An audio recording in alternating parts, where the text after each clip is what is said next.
All right, let's get right into it. Today we are diving deep into a really disturbing topic, organized group stalking, what some people call gang stalking. But here's the thing, we're not getting into the conspiracies. Instead, we're going to peel back the layers and take a hard, clinical look at the psychology of the people who do this. What is going on inside the mind of someone who engages in this kind of coordinated harassment?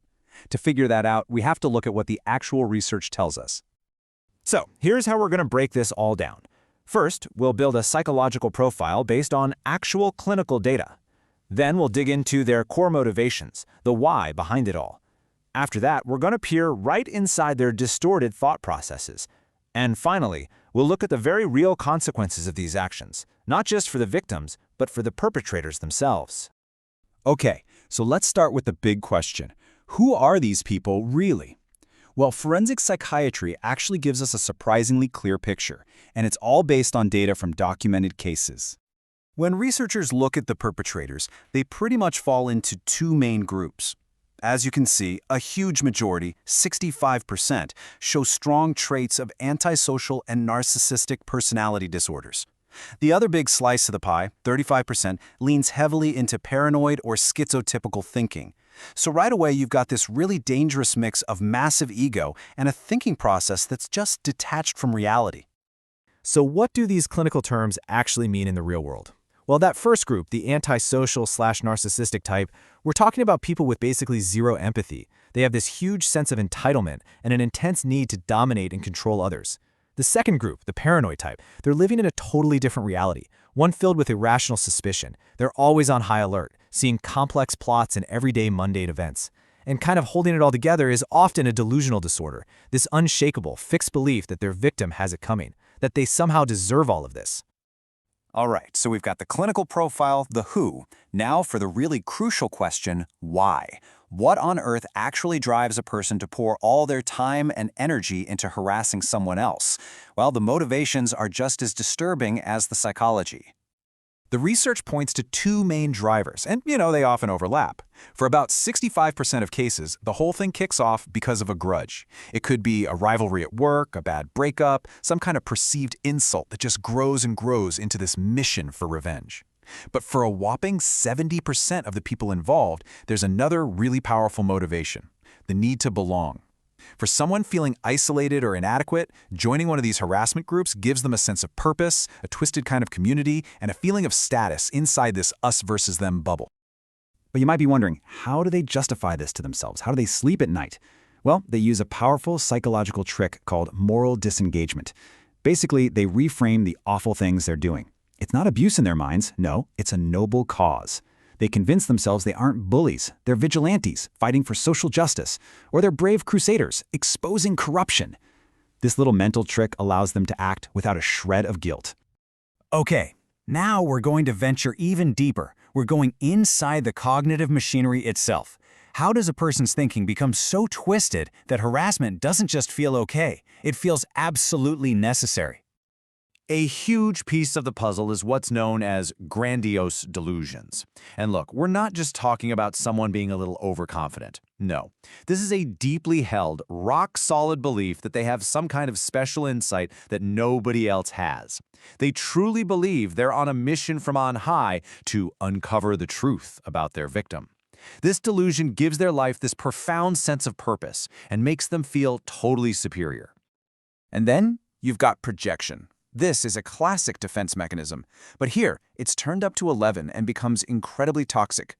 They take all their own unacceptable feelings, their own rage, their own shame, their own feelings of being a failure, and they just plaster them onto their target. In their mind, they aren't the criminals. The victim is the real criminal, the hateful one, the corrupt one. It's a way for them to feel clean by just psychologically dumping all their own garbage onto somebody else. This is where the internet becomes a really dangerous incubator for these ideas. An individual's private delusion can morph into a shared psychosis.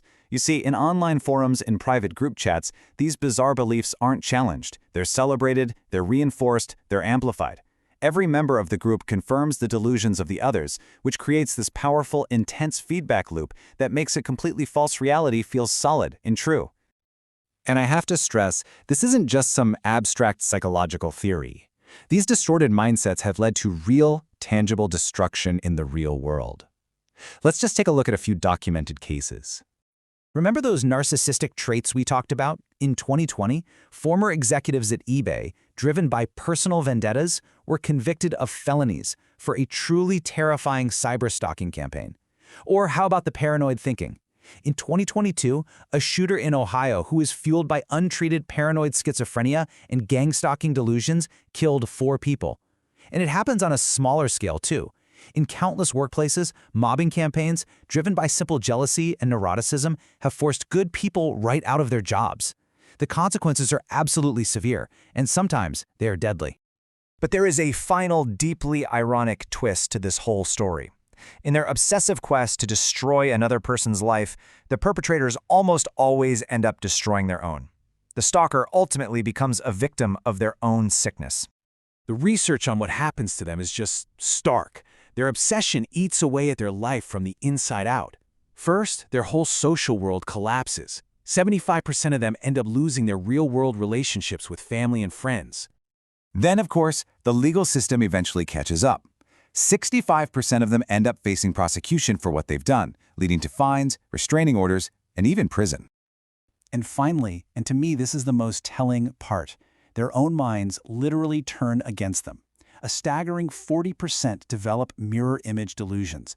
They become consumed with the terrifying belief that they are the ones being stalked. This quote from psychology researcher Dr. Sarah Martinez just says it all perfectly.